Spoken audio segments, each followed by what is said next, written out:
Fellow members of the Association of Oldest Inhabitants of the District of Columbia. And I'd like to welcome you all here today. And I'd like to say on a happy note that I've been informed that we have 85 people here at lunch today.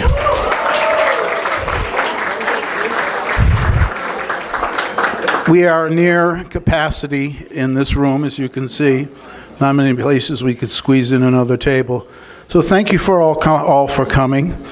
And I think we have a really exciting program today. So let me begin with our routine work. And first of all, I will entertain a motion to dispense with the reading of the minutes of the last meeting. Do I hear a motion? I see a motion. Do I hear a second? Okay, let's vote on it. All in favor of dispensing with the reading of the minutes? Aye. Aye. And the ayes appear to have it. Next, I will ask our trustee treasurer to give us a report on the state of our finances as an association.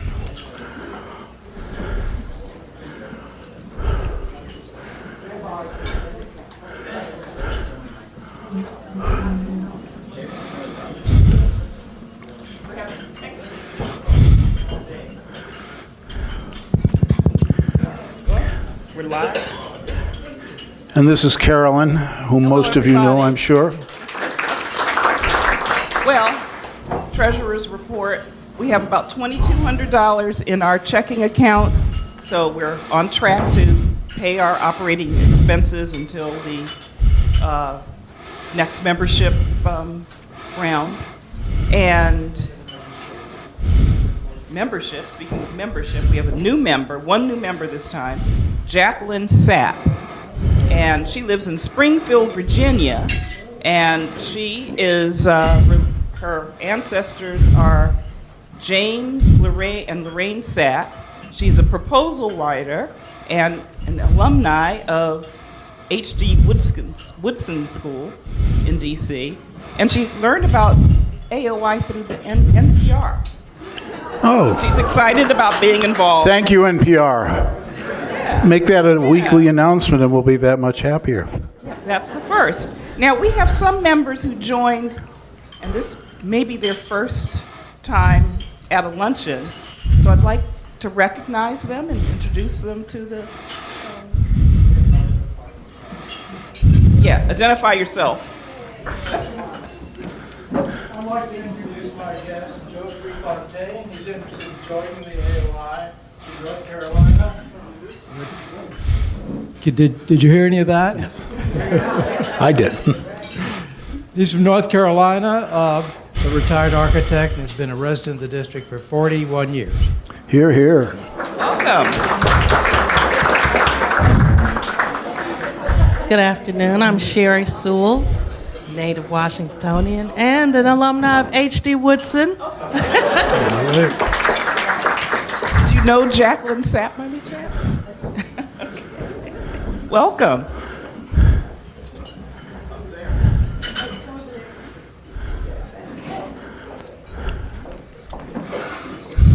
I'd like to introduce Debbie Handran as my guest here today. She is a resident of Washington, D.C., very near here.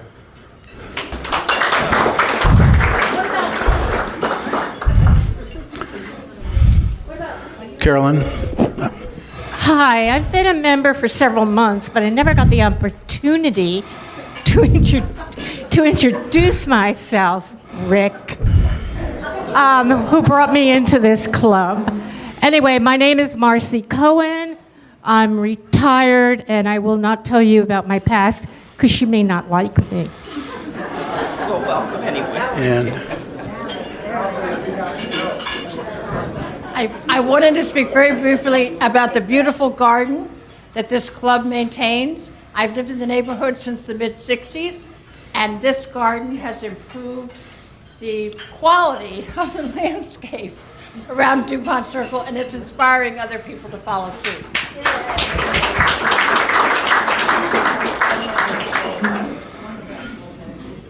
My name is Judy Hubbard, and I'd like to introduce my guest, Peggy Robin. Peggy and I are both members of the Cleveland Park Historical Society, and Peggy has the, Well, I've lived in the D.C. metro area since 1967, and in D.C. proper since 1976.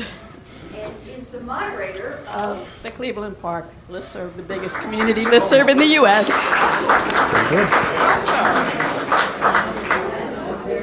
Okay. Oh, wait a minute. We have some.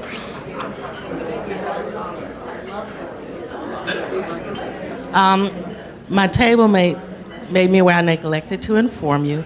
My family's been in Washington, D.C. since 1820. Here, here. And I have the privilege of having what I believe is the original charter document for the AOI when it was a colored organization. So I'd like the opportunity to share it one day. I hope you consider joining.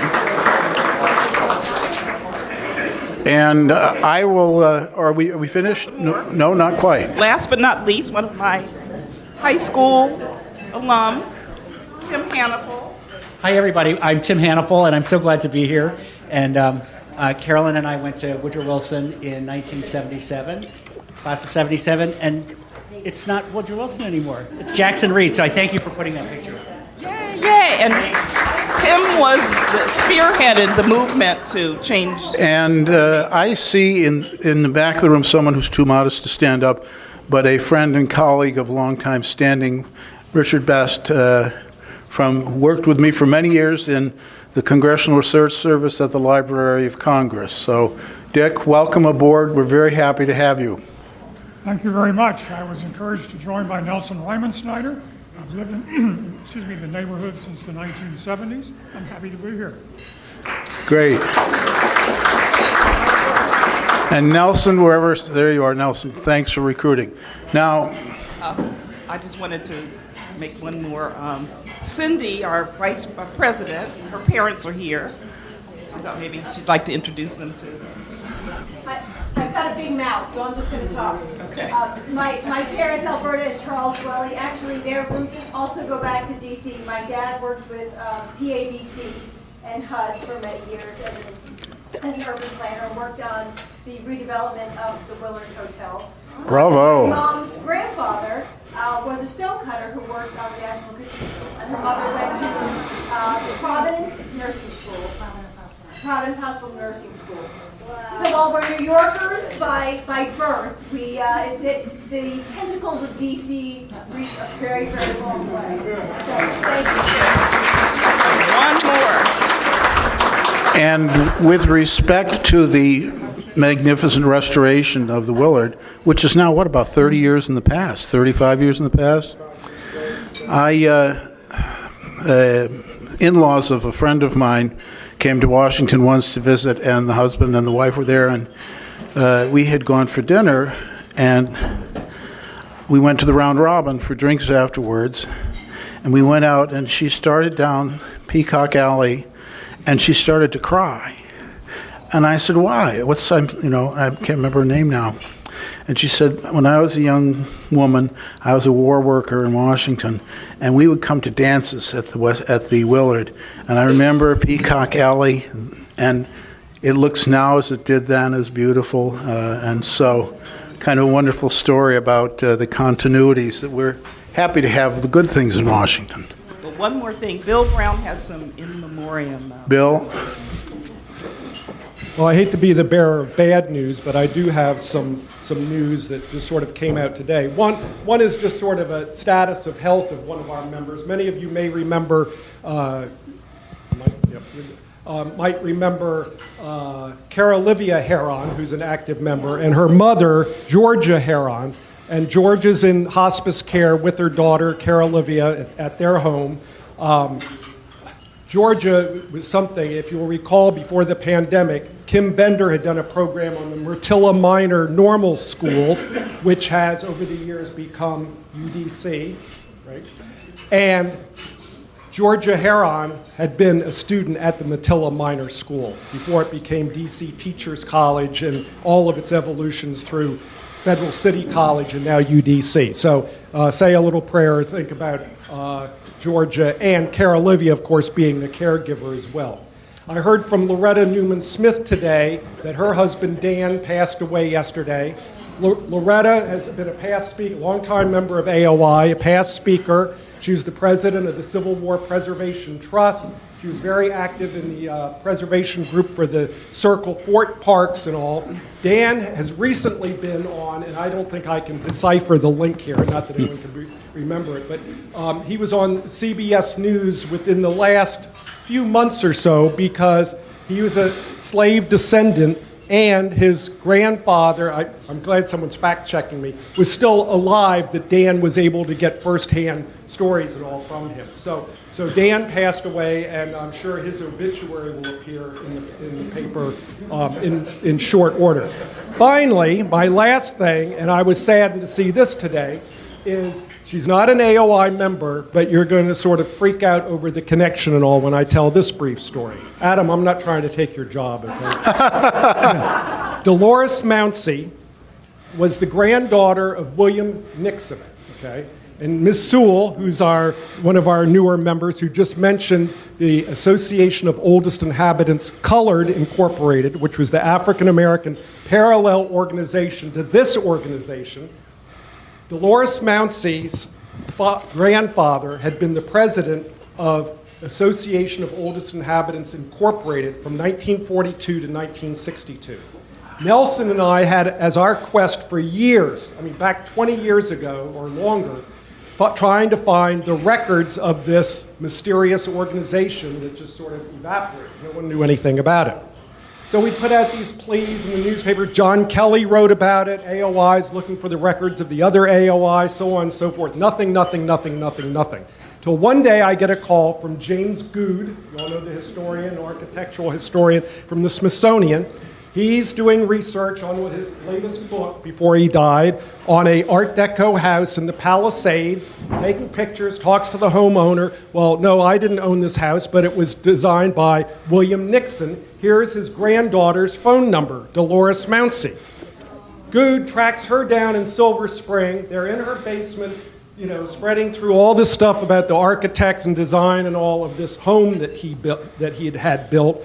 And Good looks down and sees these binders full of the Association of Oldest Inhabitants Colored Incorporated photo albums. So we're like, oh my goodness gracious. So Nelson and I put the red lights and sirens and all on, go out to Dolores's place, talk to her, examine all this stuff, and convinced her, and this was difficult to do, convinced her and her sisters to transfer all of his materials to Moreland Spingarn Library at Howard. And we did some liaison to make sure that they would accept them as opposed to the DC History Center, because we thought it was more appropriate. Moreland Spingarn accessioned all of the materials, digitized them all, provided Dolores and her sister back with copies of all that, and there's now the William Nixon Archives at Moreland Spingarn.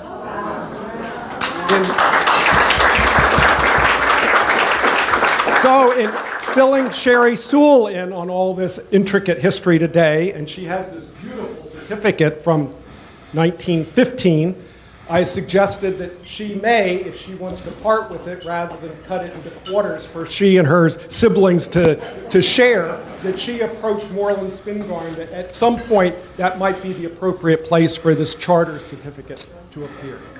So that's my, sort of sad news, but in a good way. We've got a new member who's affiliated with that organization, and between Nelson and me and James Good, of course, and Dolores, we wouldn't have known about all this stuff had it not been for that serendipitous discovery. And all this is on our webpage. So check out the website if I left something out. So thank you very much. Thanks, Bill. And now I would like to call upon our redoubtable historian, Nelson Ryman Snyder, whom I've known for, Nelson, since 1972? At least.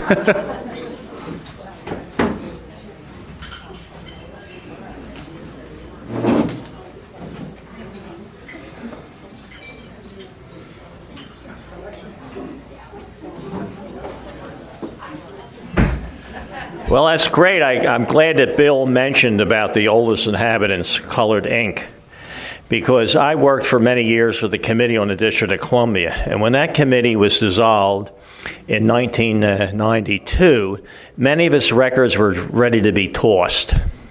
And I was no longer with the committee, but I was called and said, Raimi, you got to come up here and look at this stuff. Well, I took 40 boxes to my house. Today, I couldn't do that. I couldn't even drive into the into the garages and pick this stuff up. And recently, I've been going through some of this stuff, and I found that in 1921, both organizations testified together, the oldest inhabitants and our organization, on the Hill before the District of Columbia Committee for electing a local government in the District of Columbia. And so that will go to the Moreland Spring Arm.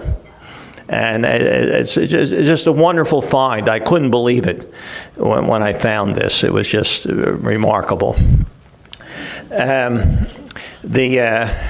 went to the opening of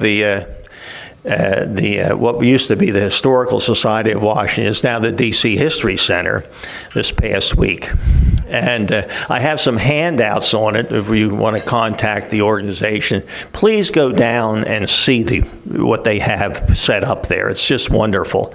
The exhibits, they have a wonderful bookstore, and look, check that out. Right now, they're by appointment only mostly, so I have the information you can call. I have some handouts for that, so come and see me about that. And about the DC History Center. It's what they're doing there is really remarkable. Okay, now we come to the trivia question. It's open for the library and the archives. The exhibit area is open Thursday, Friday, Saturday, and Sunday. Just walk in anytime. Anytime. No fee. Okay, good. Did everyone hear that? Say that again. It's just the archive/library that you need an appointment. You have to have an appointment. Yes, and they'll do it. They're very cooperative. Just make a phone call or send them an email. But the exhibit space is open Thursday, Friday, Saturday, Sunday, free, walk around. Second floor of the Carnegie Library. And go and see the neighborhood alone, too. What has happened in the neighborhood, I haven't been over there in years. And it's wonderful. You can go there and spend the day. They have restaurants that have opened up. I recommend the Rebel restaurant. It's right next door, and they have wonderful food. And it's Rebel something. I can't remember what the rest of it is. But it's a wonderful place, and there are all kinds of eateries in the area. It's really a booming area now. I was really quite impressed, and this will help the society as well. And okay, the trivia question. Last meeting we had Eisenhower in the White House, and he proposed when he came in, the District of Columbia vote for president and be represented in the House of Representatives as though we were a state. He put that in as an amendment to the Constitution. He was able to get through the vote for president. The vote in the House of Representatives didn't make it. It got through the Senate twice. It was defeated in the House by the Southern Democrats, which really controlled the House of Representatives, as we know, for 100 years. They didn't lose the Civil War. They really didn't. They controlled Congress for 100 years, the South. And so my question is, how many electoral votes do we have? And before that, is anybody here, the first election was 1964. We voted for president. The lines were huge. Polls were kept open after 10 o'clock at night to accommodate everybody. And the turnout was over 90%. Almost 150,000 people voted. And because we hadn't voted for anything here for 100 years. So it was quite an event. People were just hugging one another and crying in the streets. The accounts of it are just amazing to read. When you think of the elections we have now, they're kind of boring experiences in ways. And so that's my question. The trivia question is, and of course we have a basic rule. If you won the trivia question before, no, don't. We want to get some new blood in here. So how many electoral votes has anybody voted? Did anybody here vote in the 1964 election? Okay. Do you have any anecdote from that to share with us? It was a thrill. It was a thrill. Okay. Well, I voted in Southeast at a school, and my picture was in the Evening Star because I was voting. Oh boy. We had like paper, we had cardboard, cardboard shields around where you voted. Well, you get the first guess. How many votes? Maybe we should just give it to this lady. Pardon? You've got it. On 2 accounts, you've won the trivia question. Good. Wonderful. Thank you. Yeah, I'll get it. I got 2. I got to give her the right one because this guy gets one too.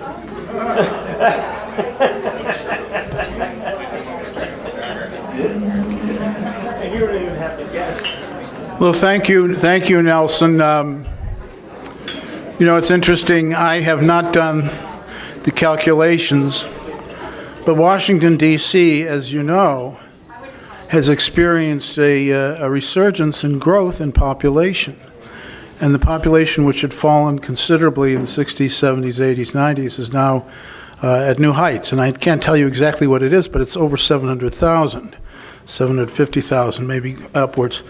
And D.C. actually has larger population than, I believe, 5 states. So it's something to think about. Wyoming, Vermont, Delaware. Alaska. No, Alaska probably is grown. Anyhow, interesting point.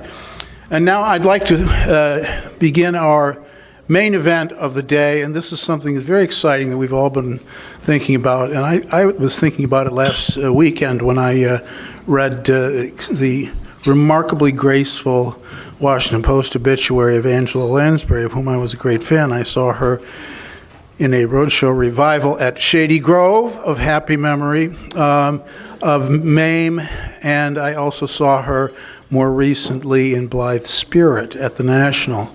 So, our guest speaker today is Adam Bernstein, who is the obituarist for the Washington Post, and we are going to try a new, and we hope you'll find interesting format. Cindy Gueli, our Vice President, is going to, and Adam are going to be up here in these chairs, and we're going to have basically an interview Q&A session. So I hope you enjoy it, and onward and upward. Adam Bernstein has been putting the Post in the Washington Post since 1999 as obituary writer and editor. The American Society of Newspaper Editors recognized Adam's ability to exhume the small details and anecdotes that get at the essence of the person and to write stories that are complex yet stylish. He's featured in Marilyn Johnson's book about the obit writing craft, The Deadbeat. Among the obituaries Adam has written, his favorites are those of Edward von Kloberg III, the lobbyist for directors and despots and who embraced the slogan, "Shame is for sissies," and the filmmaker Billy Wilder, who wooed his future wife with the line, "I'd worship the ground you walked on if only you lived in a better neighborhood." He grew up in the Bronx, Boston, San Antonio, and rural Connecticut, and has no discernible regional accent. He received an undergraduate degree from the University of Virginia and a master's degree in journalism from Columbia University. He has won Society of Professional Journalists Awards for featured writing, and this year took second place in the Society for Features Journalism contest for feature specialty writing for his obits of Fanny Fox, Cloris Leachman, and Cicely Tyson. The judges called the stories the art of the obit at its finest, detailed reporting, cultural context, and just enough reverence for the subject. The death of Fanny Fox, the stripper who brought down Wilbur Mills, likely would have gone unnoticed but for Adam Bernstein's advanced reporting. The result captures in glorious detail the classic DC scandal. In addition, one of Adam's non-obit feature stories for the Post led to the reprinting of Roger Hall's comic memoir of World War II espionage, You're Stepping on My Cloak and Dagger, and Adam subsequently wrote a screenplay. Anyone with a few $1 million they'd like to put in service of art is encouraged to see Adam after today's program. Ladies and gentlemen, Adam Bernstein and AOI's Vice President and today's moderator, Dr. Cindy Gueli.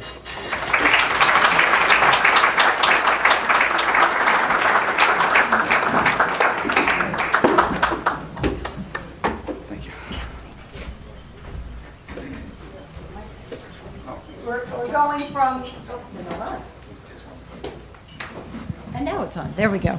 So we're going from living history, living DC history, to not so living history with Adam here. I want to kind of start maybe at the beginning with your beginning. You joined the Post in 1999, but it seems that you had a connection felt a connection first to obituaries because of a zoot suit. So would you like to tell us about the zoot suit? Yes, I'm not. Is this working? Does this work? Does this work? I feel like a little like Elvis. Yes, I'm not wearing the zoot suit today, as you can see, but the zoot suit was I was working in Bakersfield, California in 1996, and you know, like Rick in Casablanca, I went there for the waters. And I was a general assignment reporter in Bakersfield. And one day I got a package of newspaper clippings from back home. My family was in Connecticut, and it was a New York Times obit for a guy named Harold C. Fox. And because I can't memorize every single word of it, I figured I'd share with you what the story said. If you don't mind me reading from this. All right. Harold C. Fox, the Chicago clothier and sometime big band trumpeter who claimed credit for creating and naming the zoot suit with the reed pleat, the reeve sleeve, the ripe stripe, the stuff cuff, and the drape shape that was the stage rage during the boogie-woogie rhyme time of the 1940s, died at his home in Sarasota. It was just shy of over the top, but it worked beautifully. It was funny. I mean, as you were saying, I'd never laughed at a newspaper article before. I later read the AP version of it just to see if it would have had the same impact, and here's what the AP story had to say. Harold C. Fox, whose stylized zoot suit was the uniform of trendsetters of the 30s and 40s, has died. It reads like a tombstone, and it made all the difference to me because it was lively. The Times version, not to praise the competition too much here, but it was lively, and it was exciting for me as a young journalist at the time to see something that you could actually have fun with journalism. After, basically spending the time covering just whatever there was to write about, it was the first time that I had. So I went to the editor and I said, "Can I please write an obituary?" And he looked at me aghast and like, "Really? You want to do that?" I begged and pleaded, and he finally relented. And I had to write an obituary an obit for I still remember, it was an oil field worker. His last name was Bowden, and his nickname was White Shoes, because he was apparently so good at his job that he could walk with impunity into the oil fields with white shoes on and not get them mussed up. So I figured, oh, this is colorful. So I interviewed his whole family, and it was over the top, down to what cigarette he liked, and it was just filled with irrelevant detail. But I was determined to try and paint a more human picture of this guy than what the standard obituaries were in the Bakersfield Californian at the time. And I was just captivated. That moment on, that was my ambition. And when I got to the Post just 3 years later, I was working on the TV desk initially for the old TV Week section. And one of the obituary writers died.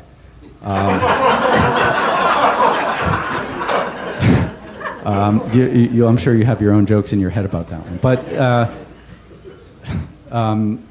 he died on the job. And so there was an opening. And I went to the editor of the newspaper and I said, I really want that job. And he looked at me like I was nuts. Because anybody who came to the Post is usually ambitious for, Paris bureau chief or something like that. And that's never what I wanted. And so they put me through the ringer, 10, 12 interviews, why do you want this? They're trying to ferret out something, is there something wrong with me or something? And finally, I got it probably through default because of what the section was at the time. We were still kind of coming out of the phase where the obituaries job was sort of seen as a backwater place where you went if you either spent your final years either in retirement or your life, or you had problems with other people in the newsroom, and as it turned out, the guy who wrote the lead on that other obit, the Harold C. Fox one, was sort of like one step away from getting canned by the New York Times. His whole he was hired in 1962, as I vaguely recall, hired in the early 60s, and it was just like they kept him on. He did all kinds of stuff, and he was always failing out, and they finally gave him one final chance on the obits desk, and he bloomed. Because the one thing you have on the obits is freedom, because not enough editors care. Which is the pleasure of the job. So I found in this position freedom of writing, which I'd always, I liked doing playwriting before I went into journalism, and so I found a creative outlet, first of all. Freedom, so you weren't, constantly looked over your shoulder, the top editors weren't constantly rewriting you, and it wasn't story by committee. And I love the scope of the job, because you had the excuse to write about anybody, anywhere. And there's sort of a vicarious nature to it. I'm sorry if I'm going on a little long here, but there's the vicarious nature in that, we're not out interviewing people most of the time, right? Most of the people we write about have died. Or because we're writing about somebody who died, let's say, in Peru or London. We're not, and it has to be done right there and then, and we just don't have the time. So there's a little bit of vicarious nature that you either like or don't like, but it's an opportunity to discover and teach readers about stuff that fascinates you. And so that, to me, has always been the pleasure at that time when it was far less appreciated than it is now. We can talk if you like, later about some of the history of how the nature of the job has changed in general, the industry, the view of obit writing. But to answer your question in a long-winded way, as the Daily Telegraph once wrote in one of its wonderful euphemisms about people who tend to be long-winded, he relished the cadences of the English language. So I'll end it there for the first question.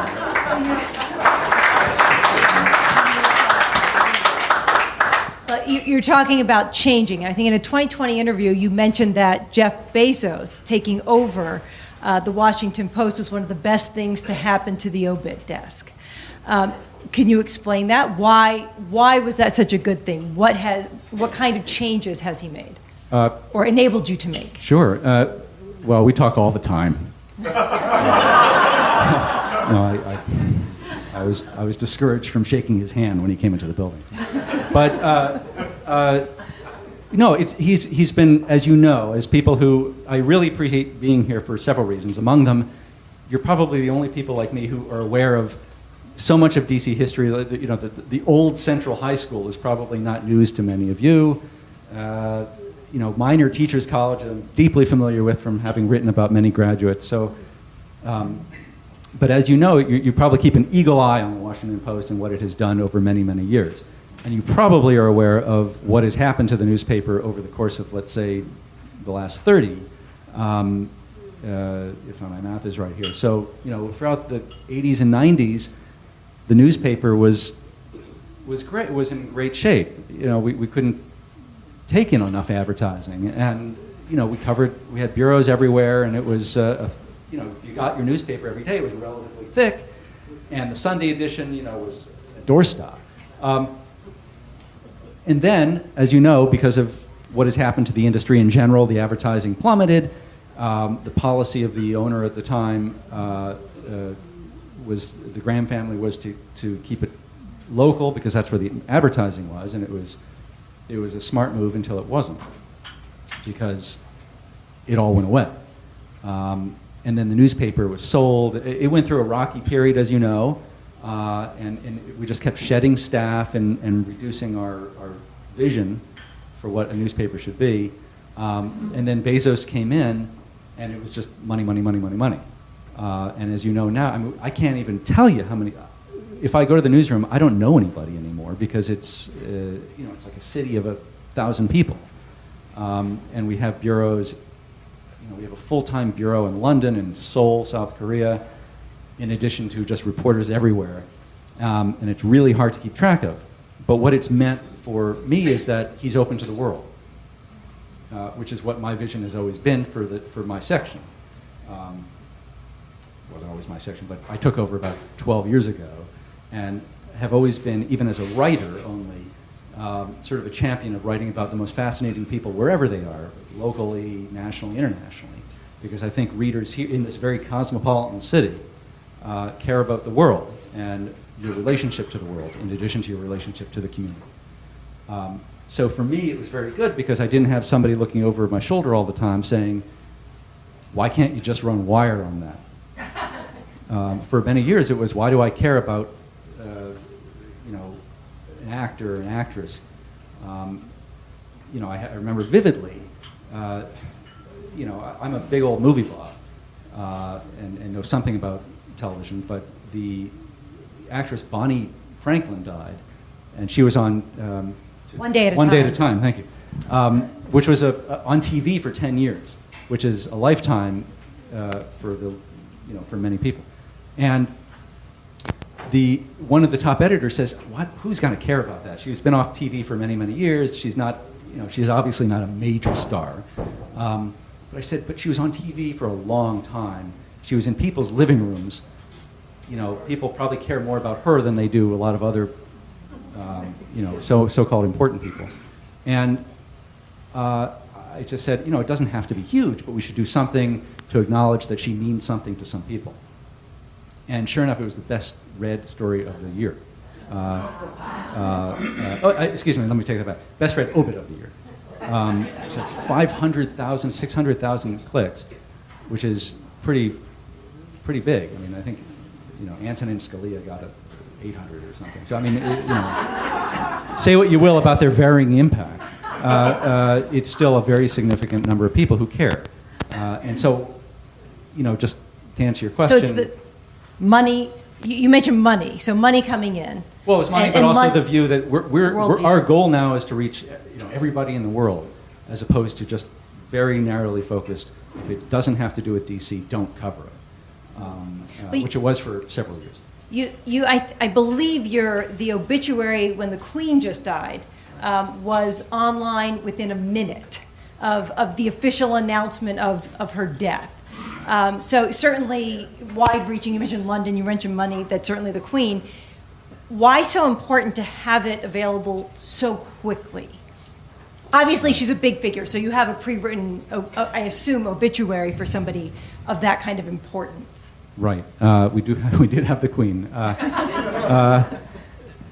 Several years, going back about 10 years before that, there had been an actress, sort of second tier, not Bonnie Franklin, but somebody else who was sort of a second tier movie actress that I never really I didn't really know who she was. And I got a call one day, it was a weekend, saying, do you have something prepared? We need to go up with it. And I said, I frankly I've never heard this person before. But the bottom line was she was trending online, back when that was sort of the new language. I said, that's nice, but I don't know if anyone's going to know her. And sure enough, it went huge. And so at that point, we were made vividly aware that it was our mission to prepare we do a lot of advanced obituary writing, but it was imperative that we're ready, because as we know, virtually everybody will die. And it was imperative that we were prepared as best as humanly possible. We have a very small desk, and we're supposed to cover basically the world. And it's very difficult to prepare advanced obituaries, as you can imagine, without a lot of, the New York Times discovered this 30 years ago, or 40 years ago. So they have a much bigger storehouse of advanced obituaries than we do, but we have about 900 right now. And it's taken about 10, 12 years to do that, with a combination of a small team and a small group of freelancers. So when the Queen died, we were definitely ready. The joke in England was that in England, she outlived many of she was the best account you could have if you were an advanced obit writer, because it was just you'd have to refresh it every so many years, and you get paid to do it. And the same with Strom Thurmond here was basically, he outlived 5 computer systems and 3 or 4 obit writers, and the same for the Queen. And so we were ready with her, and it was just a frantic. The day was rather dramatic because the writer who had, somebody you might know, Adrian Higgins, who was a longtime gardening columnist for the Post, wrote it. He's British. And I figured he would have a vested interest in seeing it done right, as he lives in England now and would probably get tarred and feathered if he got it wrong. And he did, I thought, a very good job. And we had it ready. I sent it to him that day for any final updates, which he made. And literally within actually that day there was BBC, we were told, step back. There were 3 places we could rely on for accurate dissemination of news after the Queen had died. The Buckingham Palace would announce it in a statement. BBC would put out a statement announcing she had died, and then some other place that was deemed reliable. I don't think it was the Guardian, but it wasn't a newspaper. It was like some. Yeah, Fox. I can't remember. Somebody at BBC put out an announcement that she had died before it was true. And so we were like, oh, no. And somebody fortunately caught it in time. But sure enough, Buckingham Palace then put out a statement, and within seconds, it was boom, out. I see you. I'm envisioning somebody sitting at the computer over the send button, just waiting as everybody was. Well, what happened was now that we have literally, 1,000 people, including lots of people in London, we had these are not my favorite obits to do because everybody gets involved and nobody can make a decision. So we had all these bells and whistles attached to the story, photo galleries and old radio clips and video, links to other stuff and a photo gallery and everything. But nobody had taken the time to say, well, who's the one person who's going to absolutely confirm it? So finally a decision was made from the highest echelons of the paper. This person will. It wasn't me because I was just the obit editor. I was responsible for the story, but then you have all these other things. And so there was a person a couple layers above me who was given the authority to hit the button, and that's how it went out. But literally within seconds, the Washington Post beat, lots of other places. I was proud of that because it is a very competitive line of work, even though you don't necessarily associate it with competition. Along those same lines, the Queen and Fanny Fox, so we'll mention them in the same breath.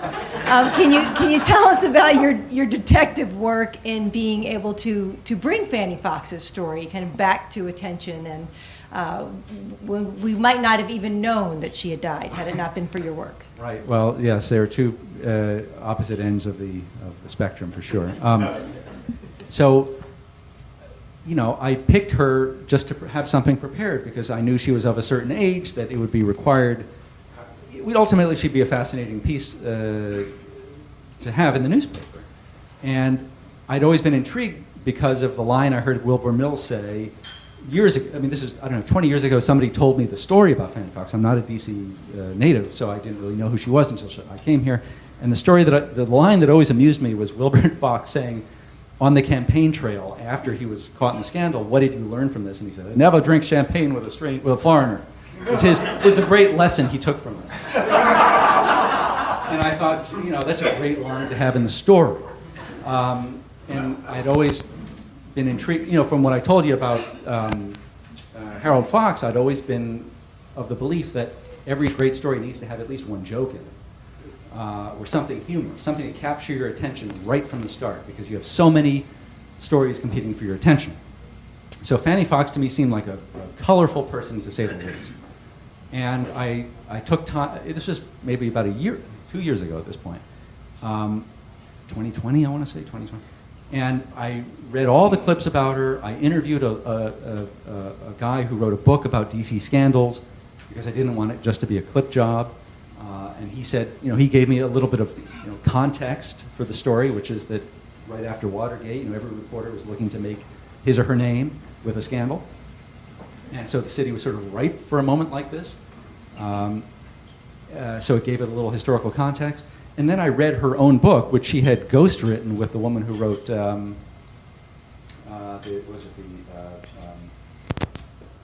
boy, I can't remember. She had ghostwritten the book with another famous author, the woman who wrote the Mayflower Man. And so I read it. It was actually a very kind of poignant, strangely poignant, quickie book. And it gave a lot of details that were not in the newspaper accounts at the time, because everybody got her name wrong. Everything was wrong. And then she very wisely kind of disappeared. You know, she tried to capitalize a little bit on the fame. It didn't work well. There were obviously a lot of, you know, beyond the fun of the silliness of the scandal. There was also a very poignant side to her life, which is a lot of abuse, a lot of drug use and alcohol, and one of her children died. You know, it was just not you know, I don't like to make fun of people through the story, but you know, it's sort of a multi-dimensional story. So you had sort of the humor of it, but also the very deep, poignant side. And I tried to write the piece. So the piece is done. I figured this is somebody who is not going to want to publicize the news of the death when it happened. This family would, because of how destructive the scandal was to her. But I knew that they would probably place some sort of announcement. And I also knew that despite everybody believing she had returned to her native Argentina, she actually lived near Tampa. And I confirmed it through all kinds of record sources.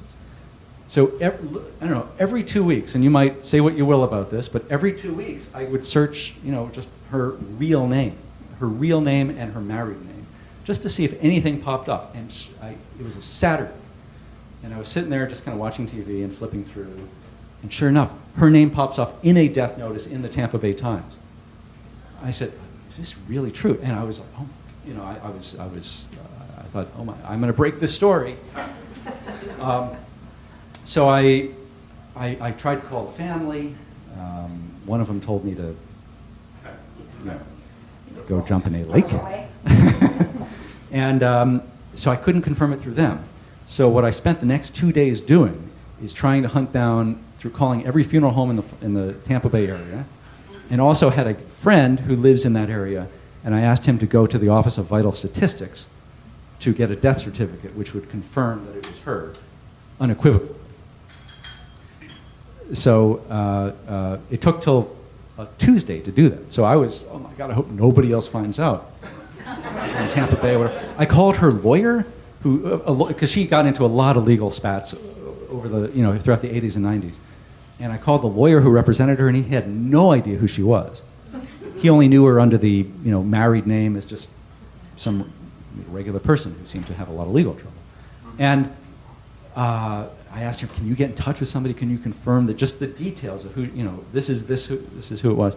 And we finally got it on the Tuesday, and we published it, and I told the web page, the homepage of the newspaper, get ready. And sure enough, they made a nice big splash with it.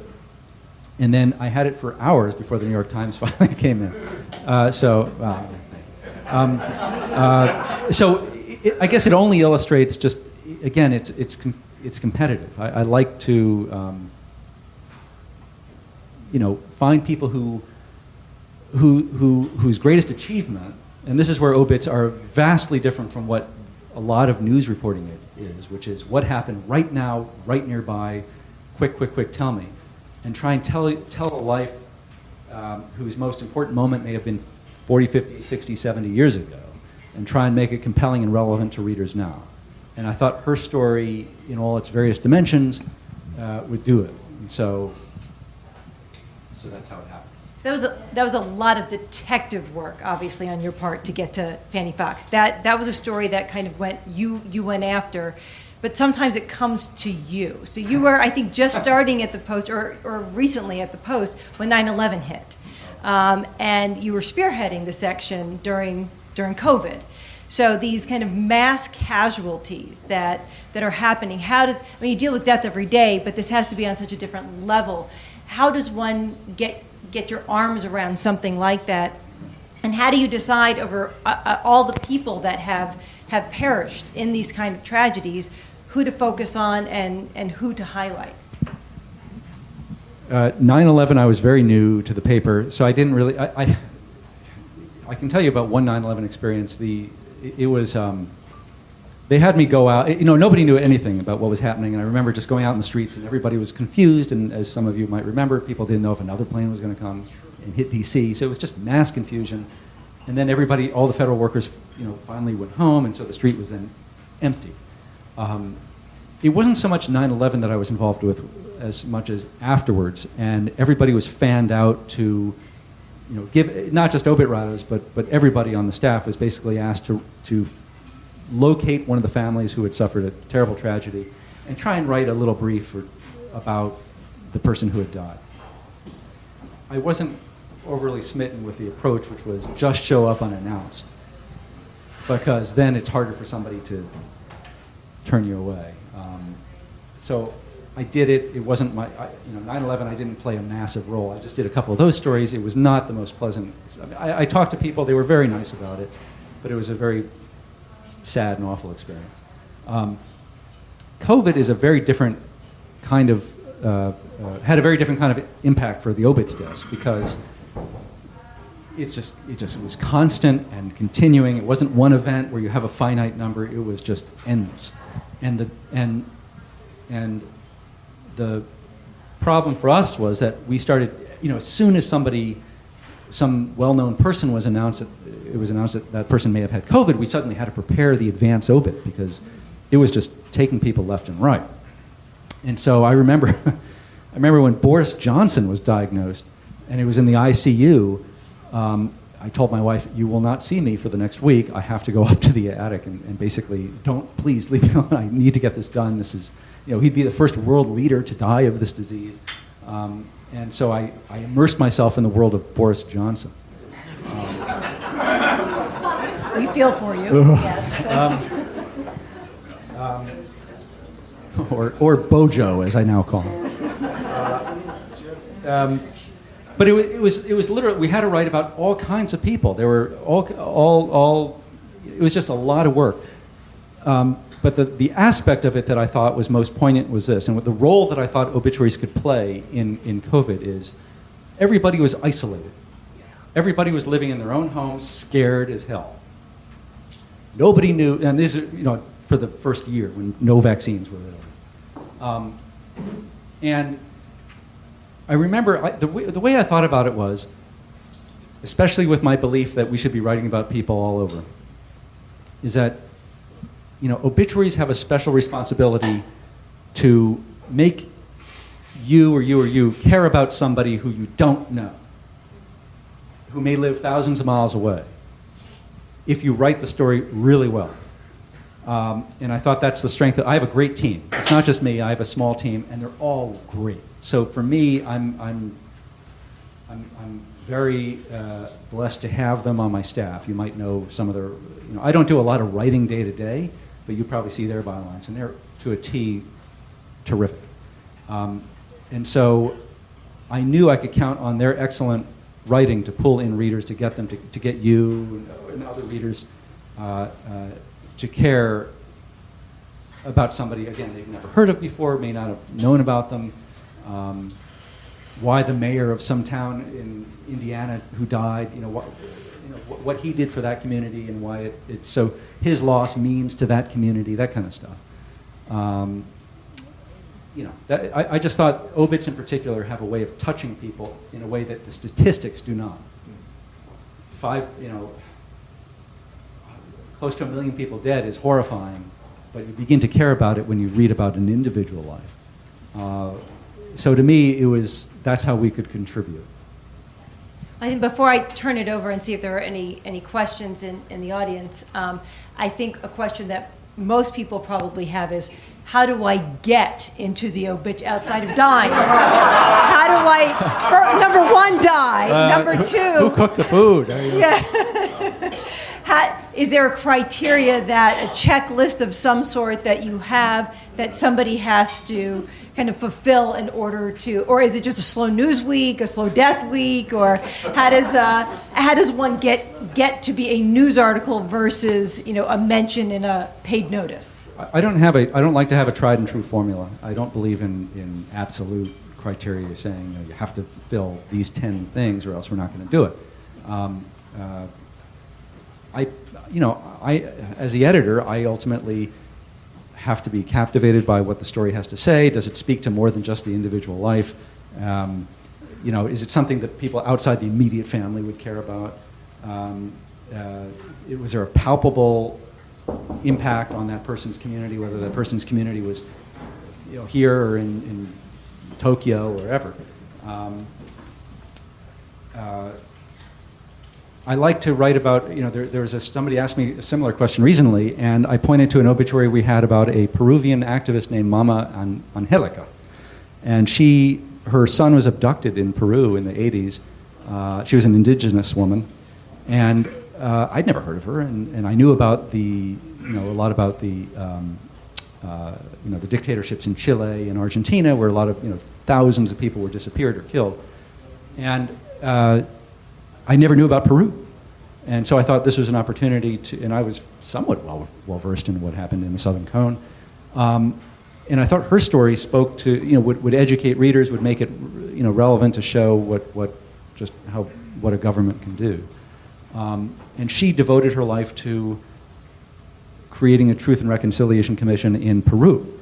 And she fulfilled it, from being a poor indigenous woman in Peru with probably no education, forced the hand of the government because of her activism. And to me, that was, and she'd been written about a lot, so there was enough to go by, versus, family lore.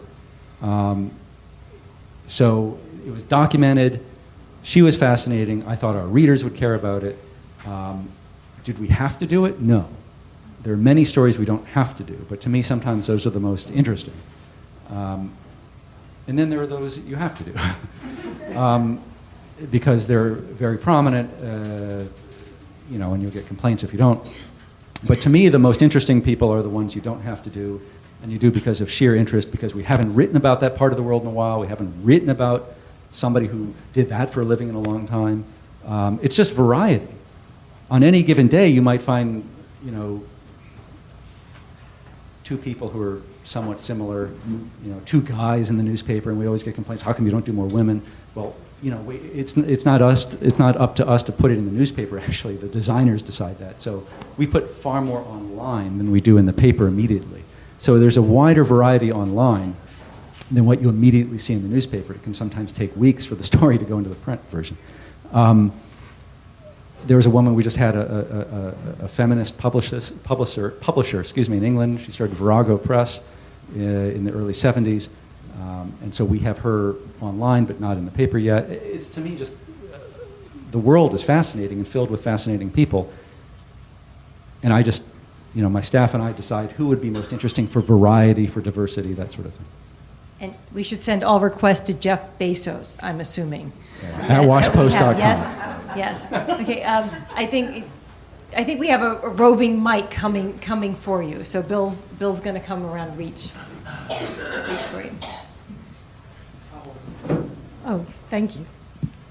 I'm curious about, I know this is an obituary that's probably been written, but what do you do when a former, twice impeached president that is the personification of evil, how do you write an obituary that describes who he is? Because he doesn't have a very good reputation from the beginning of his career.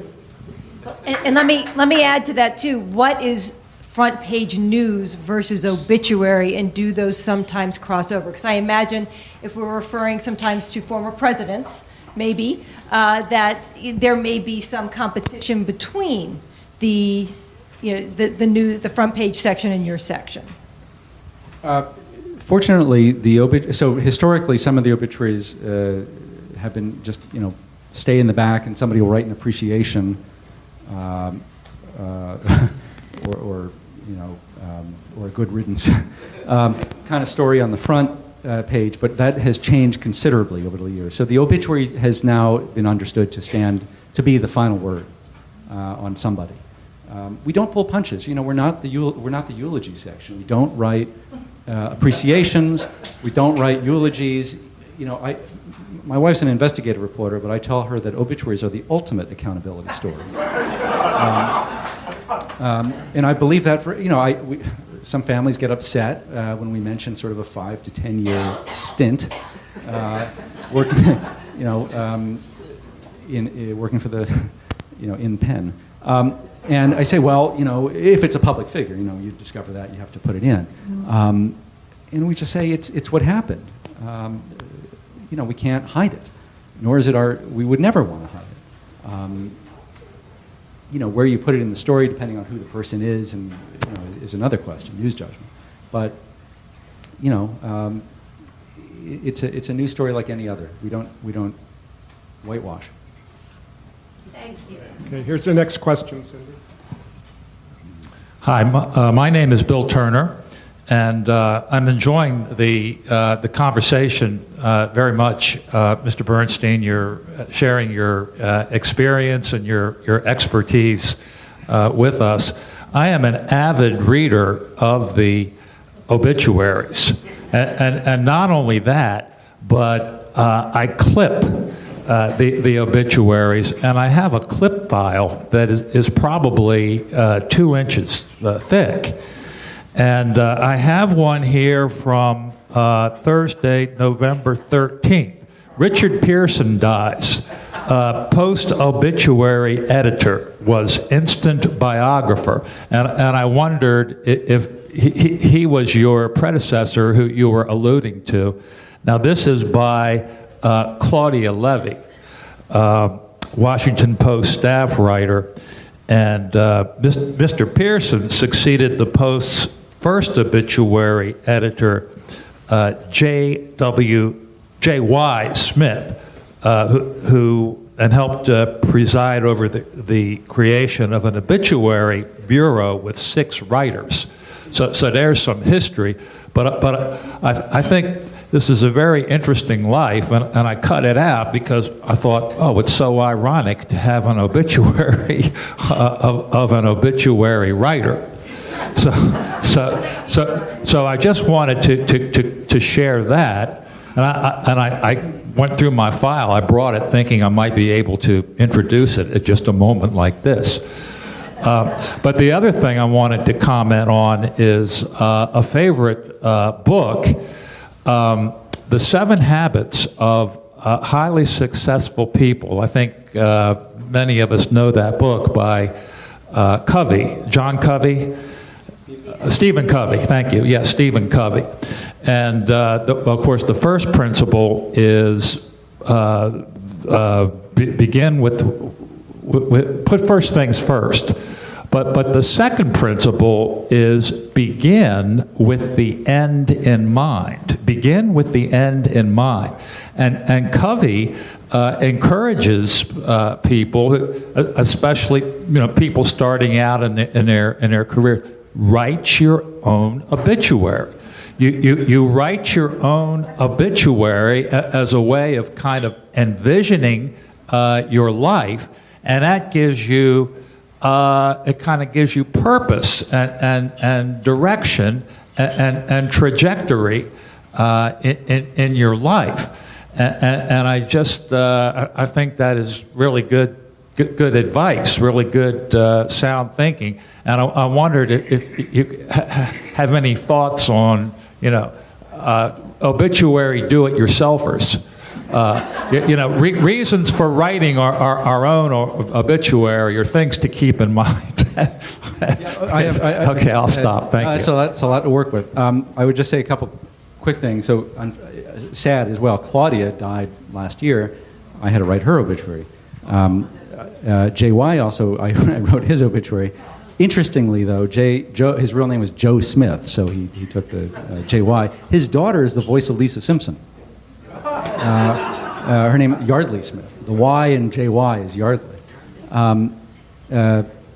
Rich Pearson was, in fact, the editor. He was a mentor. He was in very bad health for a lot of the time. But he was one of the brightest people I'd ever met at the newspaper. He had sleep apnea, would stay up all night long reading books, and he knew more about the world than anybody I've ever met in my life. And he was also really funny. He was from Indiana, grew up on a farm, or Illinois, grew up on a farm. And he's, if I remember correctly, his desire was to win the Pulitzer Prize. He was a chicken farmer. Sorry.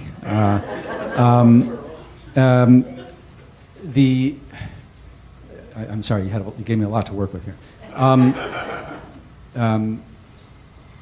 think the thing I've learned about obituaries is that if you want to do one for obviously for yourself, for your immediate family, it's always wise, because I've found, especially when we were doing a lot more of the local stories of people who, we were doing for years, anybody who lived here, was that families really didn't know that much about the person that they were closest to, and nobody knew what got their mother, father, sister, brother, or even child sometimes, into the occupation that they did. What were the pivotal events in their life? What was the, why become a lawyer, not a doctor? Why a journalist and not a doctor? Whatever. Families just didn't have a clue of the most basic information about their immediate family. And one funny story: there was a woman who called us about her husband. This happened to a colleague of mine, and said, "My husband has died. He served, in the Navy, and here's his obit." And my colleague was going through fact checking, as we always do, and every ship that the wife listed was, Coast Guard vessel. And she called back and said, "Ma'am, you said your husband was in the Navy, and here's all these ships he was on. He commanded this and that, and he was the chief officer on this." And she goes, "Oh, it had something to do with ships."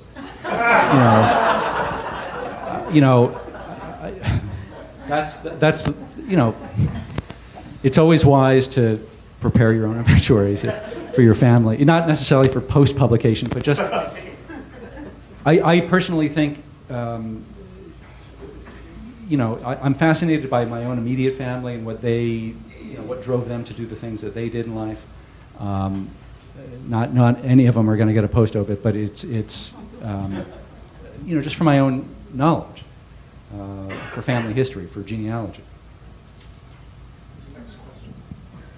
Hi, Adam, thank you. And thank you for you and your team's work over the years, which I've studiously read over decades, well before you.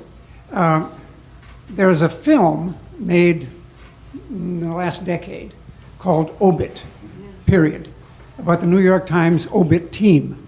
Fascinating. But the thing I found most striking about how it was introduced and how the writers were addressed was, it their whole life they say, I know you're an obit writer. What a dismal occupation. It must be terrible. And of course, they all say, no, it's not. After you get rid of the first paragraph of what happened to the person, 90% of what we do is celebratory. That's the key word. Oh, no. So I take your point up to a point. Up to a point. Because it's not a celebration of a life. It's just explaining the life. You don't have to like the person. You don't have to hate the person. You just need to, it's not a judgmental thing. It's just, you need to, by the time that you're done with that story, you should have a keen understanding of what motivated the person, for better, for worse. But it's lively expository writing. It's sort of, the analogy that I often use is that in our desk, it's like the TV show MASH. We're laughing a lot. I mean, we're laughing, but we're having a collegial experience. We're not the mortuary. And so they're really bright people that I work with. They're a lot of fun. We have, we're trying to find the most fun anecdotes and details for any given story. So in that respect, it's we're not showing over-reliance on reverence. But it is and the documentary is great, even if it is about that other piece. Yes, I recommend it. And they all are engaged in their job. It's all about it's a hunt for facts against against the clock, against families that may not know the answers. It's a great movie. Also, just to take one more point from the previous question, I forgot I was going to mention. You're really lucky because all our archives are gone. I remember when I first got the job. I've been doing this since '99, and up until the recent ownership, all our archives, photos and clippings, were in these giant library stacks. And every time somebody died, I would have to go down there and spool the thing open and go and find the file. And there would be these wonderful yellowed clippings from the 30s, 40s, 50s, 60s. And the beautiful thing about it, and something that one of the writers in the documentary mentioned, is that not only do you get the story, the feature, the profile that may have been written about the person, but you get the context around it. The advertisements for Brill Cream, holiday magazine, subscription request. Things that really put the person in his or her time that you just can't get when you're looking through computerized news clips, which is Nexus and Factiva, things like that are just factual and bland. It's useful, but you just don't get the same historical context that you do. Thank you. Going back to one of the other questions, too, since you suggest that we all write our own obituaries, does that mean you have also written your own obituary at this point? No, it won't be around, and I have certain requests for who to write it or not to write it, but but nothing in a file. Nothing in a file ready to go. Did I see? I have a very brief one. You mentioned Angus Phillips. Is it Angus Phillips? Is that Joe Smith?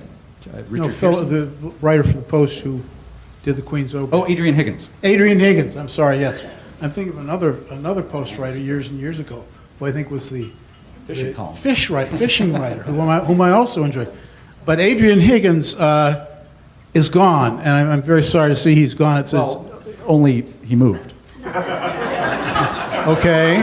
Gone. But I really enjoyed his nature columns and his gardening columns and everything. And where is he now, and what is he writing about?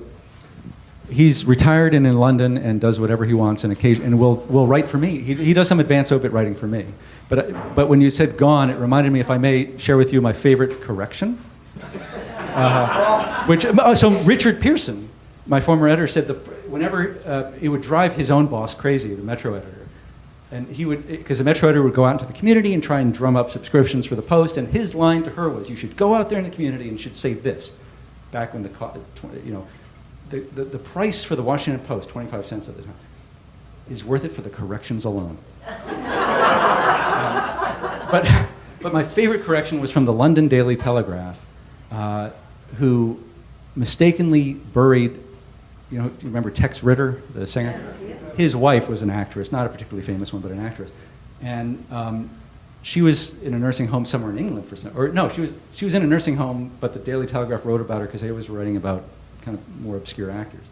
And they wrote the obituary appeared, and it turned out they made a mistake because one of their tipsters says, "Oh, she's gone," but it was to another wing of the building.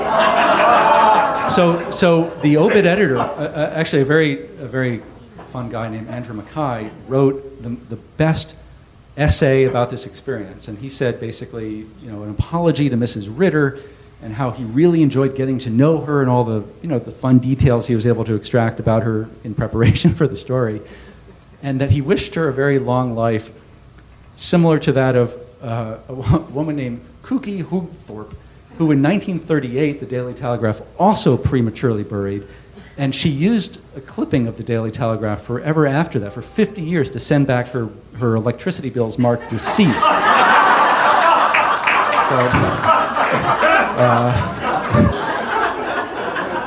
Before we turn the mic over to Pat Clark, our next questioner, I just wanted to acknowledge our previous questioners who weren't identified. It's Marcia Cohen. Marcy Cohen was our first questioner, and our next to last was Michael Canning and Tom Neal. That's just for our record so that we know who asked the questions. So we have a question here, and then I'll bring it over to you. One quick thing, I won't elaborate.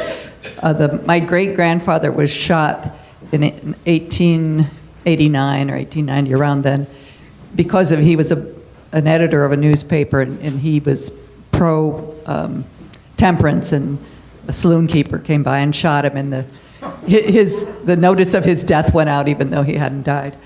But my question for you is, in addition to whatever else you've said, what are the difficult decisions you have to make? You've kind of been pretty straight about it, it's this or it's that, but are there certain difficult things you've had to decide? In what sense? About what to put in a story? Yes, or what to acknowledge or whatever.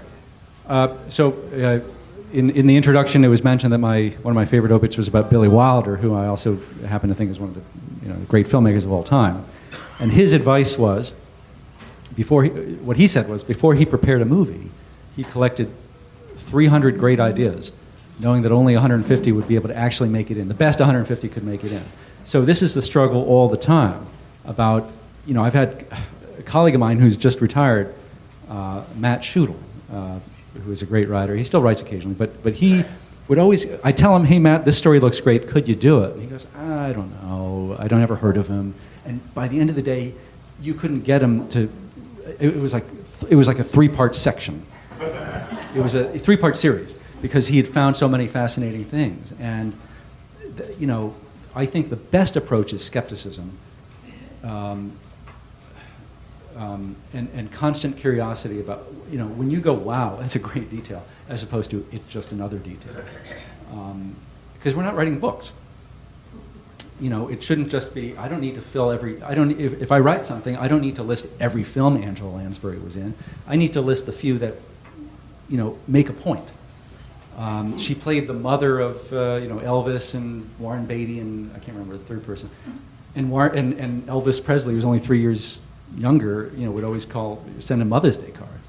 So, that's funny, and so that goes in. That's why I don't put in 1 or 2 other films that are just in her resume but don't necessarily resonate.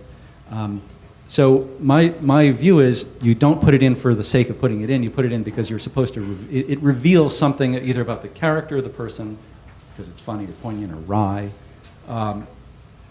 or has some insight into the larger culture, or has some historical importance.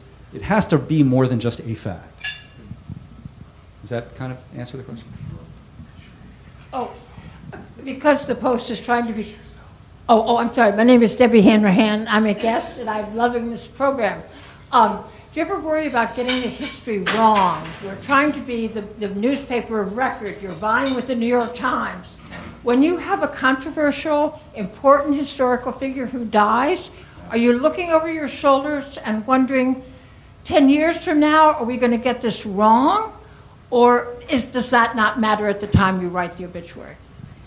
Can I piggyback on that, because I think your point is illustrated by a recent death the actress Anne Heche, who was a little bit controversial in terms of how her or when her obituary was presented. So I don't know if that goes to the historical, but certainly there could be some controversy over accuracy. Or Tony Dow, Yes. whose wife thought he was dead, mistakenly. I don't know if that's an insight into their marriage or not, but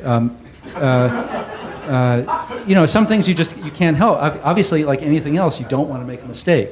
And that's where the craft of obit writing is far more difficult than people imagine, because these are stories, and this is why I continue to do the job. They're more important, in my view, than just sort of the ephemera that accounts for most of the daily news coverage. Obviously, it's important to write about what your favorite president is doing and what what else is going on in the news. But to me, the value of what we do is that it's something that people care about. Obviously, from your clippings, you probably not many people here carry clippings of, what's going on at the agriculture department. So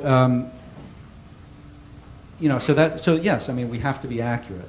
And that's why, I edit the story and then it goes through a copy editor. I actually have another person behind me who's not technically an editor, but I value her insight greatly and say, can you back check it? Because as you know, newspapers move fast, or any publication, content providers, I'm a content provider. Things move very quickly these days. So we don't have a lot of backstops the way we used to when it was publication today for tomorrow. Now it's racing it online. So the speed is our enemy. There's I think there's a misconception among some people who don't write, some people in the newsroom. The biggest misconception is somebody dies, can you just throw up 3 paragraphs? I don't vomit, but sometimes it comes across that way.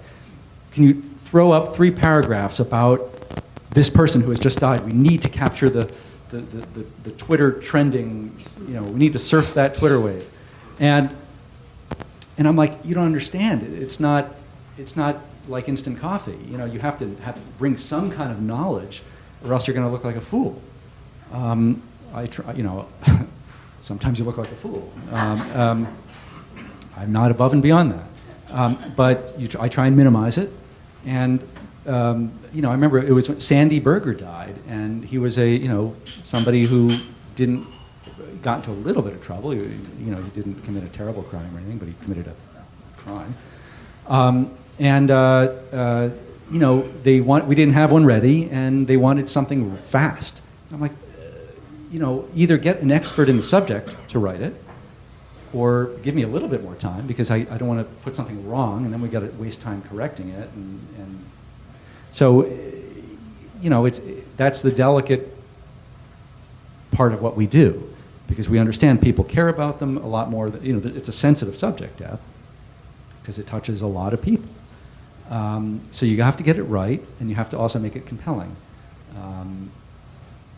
And you have to, you have a lot of pressure from other people who want that from you right away. And you're trying to put the brakes on. And so there's a lot going on.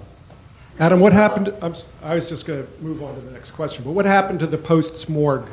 You said that it went away. The clippings are, I want to say it may be at MLK Library, maybe. So it wasn't destroyed, it's just preserved in another... Yeah, it was not destroyed, but are essentially inaccessible. And the photos, even more to my dismay, because the photo archive is, it was beautiful and vast. And those are in some vault in Columbia, Maryland. And it would require extraordinary efforts to get anything from there. So, it's... Is there a reason why those went No, away? because it's not... it was just taking up space, and they assume you can get it digitally. If you want a photo, we'll get you an AP photo. To me, a great obituary is not just the story, but also the art that accompanies it, the photo. It's the photo that's going to draw you in. I remember going back, my former editor, Richard Pearson, was so upset when Ava Gardner, for many reasons, upset when Ava Gardner died. And most newspapers pull whatever something happens, let's get a picture of it and put it in. It's the thing that happened today. The obituary that ran, the story goes on to explain she was one of the most beautiful actresses ever in cinema, And the picture showed her of like when she was about 90 with an eye hanging out. It was just, or Cary Grant, was shown in a hospital bed or something like that. It made no sense whatsoever. And so we're fighting. He used to say, "I don't have time to write the story and teach history."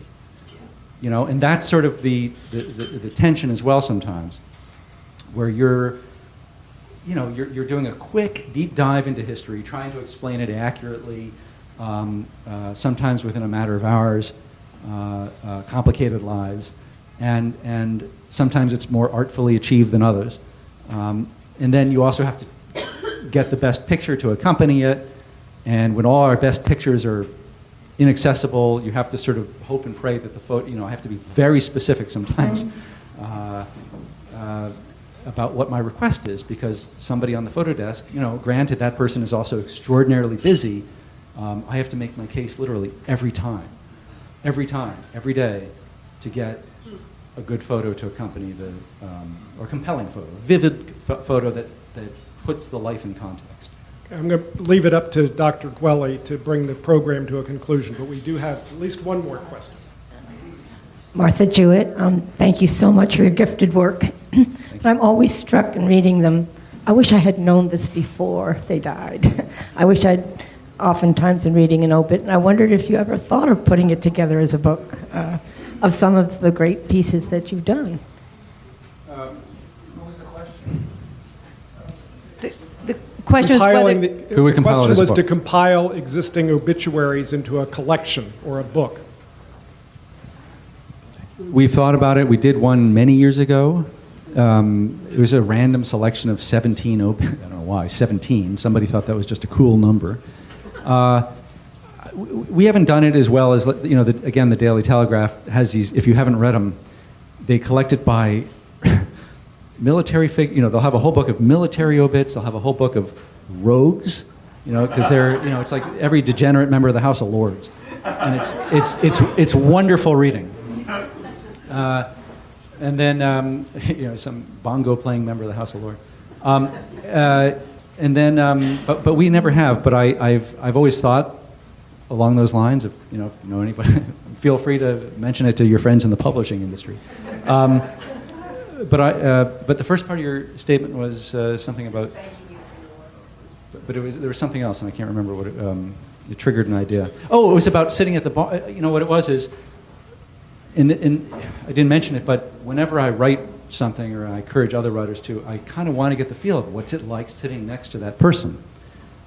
And I'll give you a very quick example, and then maybe, I don't know if we have to wrap up, but somebody wrote an advance obit. I don't tend to talk a lot about advance obits because I find it kind of ghoulish or just disrespectful. But I'll give you one example because I think it illustrates this really well, and it's a respectful anecdote. So we prepared an advance obituary for Kitty Dukakis, who's not dead, but I thought she's a very interesting person.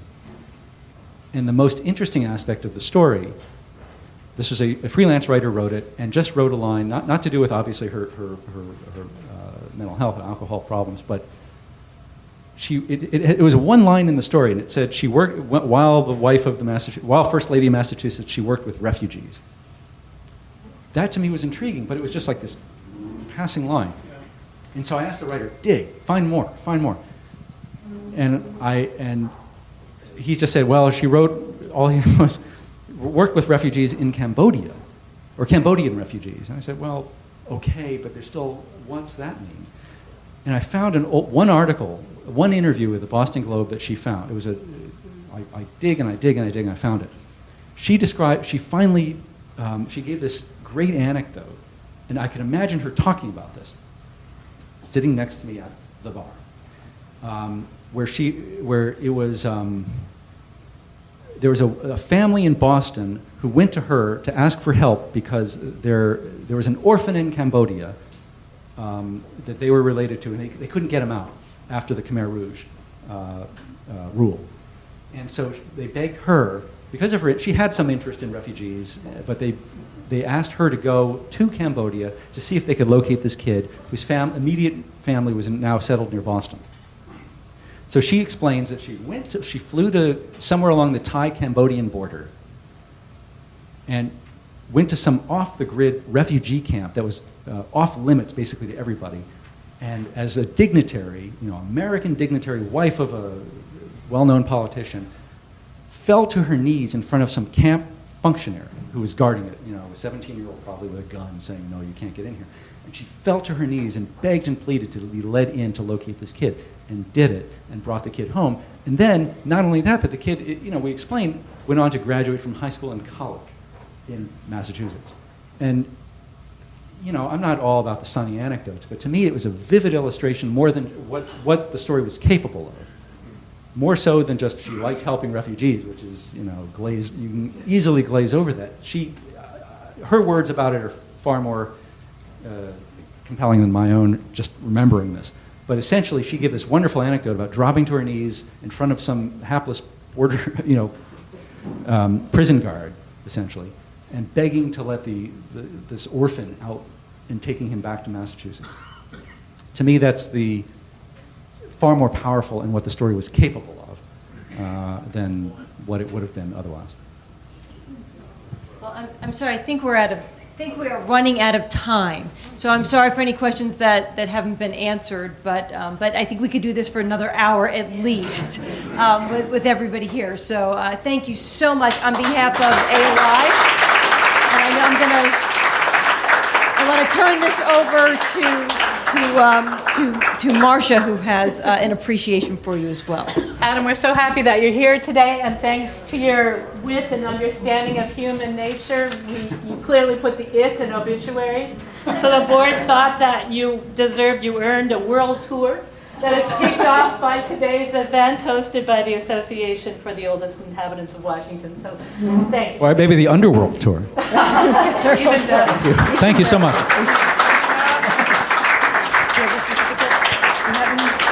Thank you, Bill and Walt, for the poster. Thank you so much. It was a delight, and anybody has any leftover chocolate cake, let me know. Thank you so much. Thank you. In addition to a goodie bag and a poster, we do have a certificate of appreciation for you on behalf of AOI. Thank you not only for coming, but for also kind of revealing to us how important it is to be able to tell these stories. We are kind of living history here, but also you are providing history of DC, not only for people like us, but for future historians and future genealogists, and how important that is to have down. So we have this. So on behalf of AOI, we have and your poster. We want to give you a certificate. So thank you so much.